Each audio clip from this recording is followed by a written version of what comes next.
Cette semaine, dans le monde du tennis, entre l'United Cup, Brisbane et Hong Kong, il y a eu du très lourd. Des surprises, des matchs accrochés et surtout un premier grand trophée de l'année décroché. Medvedev, Sabalenka, Musetti, Bublik, ils étaient tous en course pour obtenir leur premier trophée de l'année 2026. Je te raconte tout, mais avant, n'oublie pas de t'abonner pour ne rien rater de l'actu tennis. Et si tu n'as pas vu le récap de la semaine dernière, je te le mets juste ici. Cette semaine, en Australie avait lieu l'United Cup, la compétition internationale par équipe. 18 nations étaient engagées, composées de 3 joueurs et 3 joueuses, répartis dans 6 poules de 3 équipes. Les rencontres se jouaient dans 2 villes, Sydney et Perth. Le format est simple, un match masculin et un match féminin avant un double mix pour conclure. À l'issue des phases de poule, les meilleures équipes de chaque groupe ainsi que le meilleur deuxième de chaque ville participaient au quart de finale de la compétition. Parmi les équipes engagées, on retrouvait la Belgique menée par Zizou Berg et Elise Mertens. Après une défaite surprise face à la Chine, l'équipe belge a très bien réagi avec une très belle victoire face à l'équipe canadienne menée de Félix Auger-Aliassime et de Victoria Mboko. Résultat, la Belgique était qualifiée pour les quarts de finale où elle affrontait la Tchéquie de Jakub Mensik. Voici les affiches des quarts de finale. Les États-Unis, tenants du titre, ont éliminé la Grèce 2-1. Même score pour la Pologne, finaliste de l'an dernier, qui sort l'Australie. La Suisse de Stan Wawrinka s'impose face à l'Argentine et la Belgique crée l'exploit en battant la Tchéquie. Mention spéciale à Zizou Berg, impressionnant face à Jakub Mensik, 17e mondial. En demi-finale, nous avons eu le droit à une revanche très attendue entre la Pologne et les USA. Cette fois-ci, c'est la Pologne qui a pris le dessus et qui se qualifie pour une 3e finale à l'United Cup sur 3 ans. De l'autre côté, la Suisse s'impose face à la Belgique et rejoint la Pologne en finale.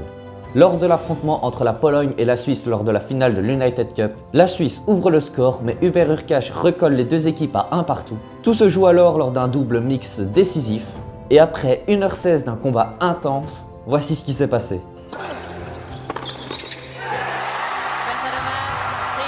C'est finalement la Pologne qui s'impose et remporte enfin l'United Cup, un trophée qui leur échappait depuis 2 ans. On reste en Australie, direction Brisbane, où Daniil Medvedev est engagé, tout comme notre Belge Raphaël Collignon.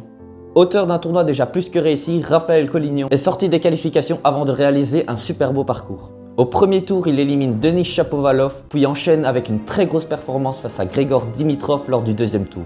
Son aventure s'arrête en quart de finale face à l'Américain Brandon Nakashima, mais ce qu'on retiendra surtout de ce match, c'est ce point.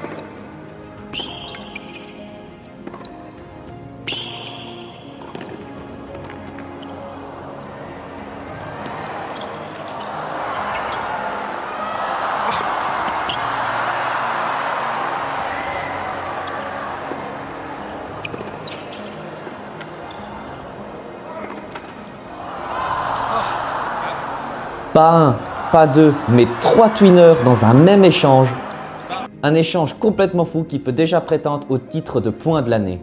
Après cette victoire, Brandon Nakashima ira jusqu'en finale où il retrouvera Daniil Medvedev. Malgré un très bon match de l'Américain, c'est finalement le Russe qui s'impose et qui remporte son 22e titre dans 22 villes différentes. De quoi engranger un maximum de confiance une semaine seulement avant le début de l'Australian Open.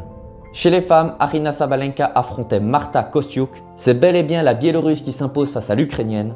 Sabalenka a d'ailleurs lâché une petite célébration en réponse aux déclarations de Marta Kostyuk concernant un prétendu avantage lié au taux de testostérone plus élevé chez la numéro 1 mondiale. En tout cas, avec cette victoire, Aryna Sabalenka a envoyé un message très clair à ses futures concurrentes.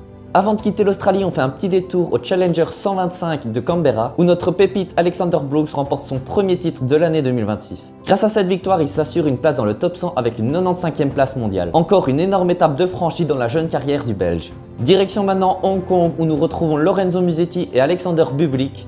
Et c'est bien le Kazakh qui remporte sa 5e finale consécutive sur les 5 dernières finales disputées. Grâce à cette victoire, Bublik entre dans le top 10. Un exploit impressionnant pour un joueur qui a tant répété qu'il détestait le tennis. A l'inverse, Lorenzo Musetti est une nouvelle fois privé de titre. Espérons qu'il arrivera bientôt à briser cette malédiction. On retourne vite en Australie pour une statistique historique. Pour la première fois de l'histoire du tennis belge, 7 Belges sont engagés dans les qualifications d'un grand chelem.